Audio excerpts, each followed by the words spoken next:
Ikasyam na kabanata.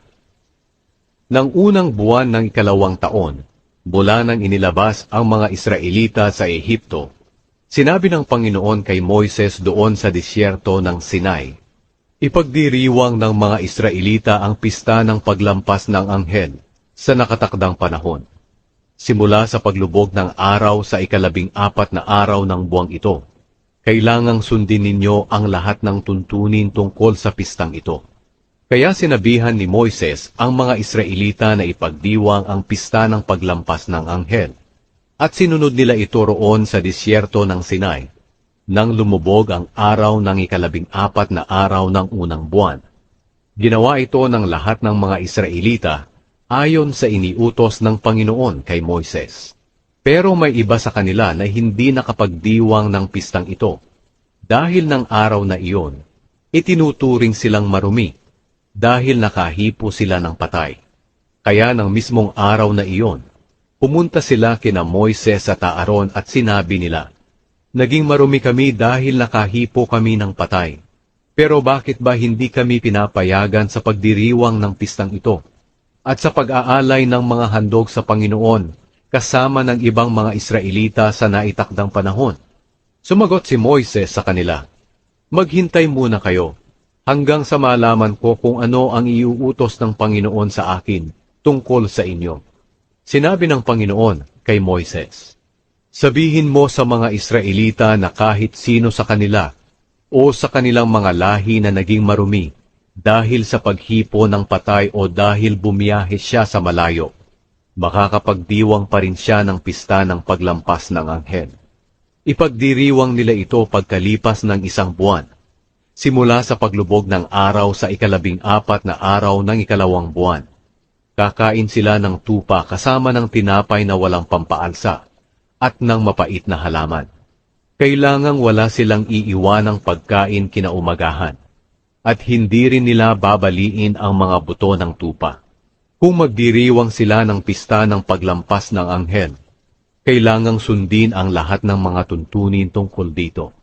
Pero ang tao na hindi nagdiwang ng pista ng paglampas ng anghel, kahit na itinuturing pa siyang malinis at hindi bumiyahe sa malayo, ang taong iyon ay huwag na ninyong ituring na kababayan.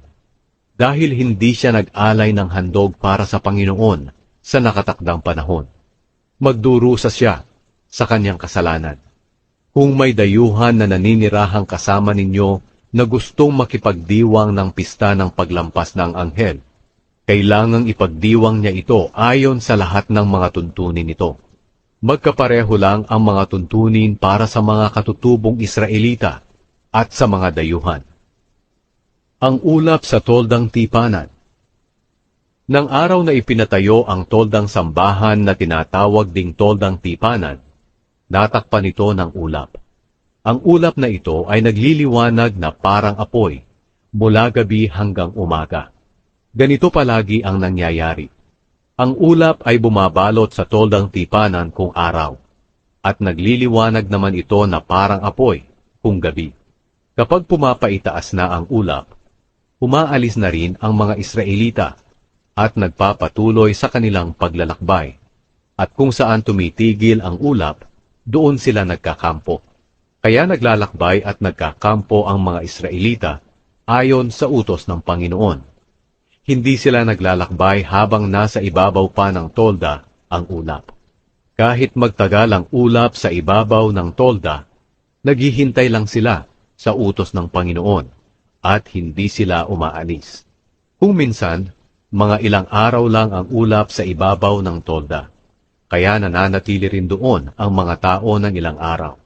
Pagkatapos, aalis ulit sila ayon sa utos ng Panginoon. Kung minsan na may nananatili lang ang ulap sa ibabaw ng tolda ng 1 gabi, at pumapaitaas na ito kinaumagahan, at nagpapatuloy sila sa paglalakbay. Araw man o gabi, naglalakbay ang mga Israelita sa tuwing pumapaitaas ang ulap. Kung nananatili ang ulap sa ibabaw ng tolda ng 2 araw o 1 buwan, o 1 taon, ganoon din katagal nananatili ang mga Israelita sa kanilang kampo. Kaya nagkakampo at naglalakbay ang mga Israelita ayon sa utos ng Panginoon. At sinunod nila ang mga utos ng Panginoon sa pamamagitan ni Moises.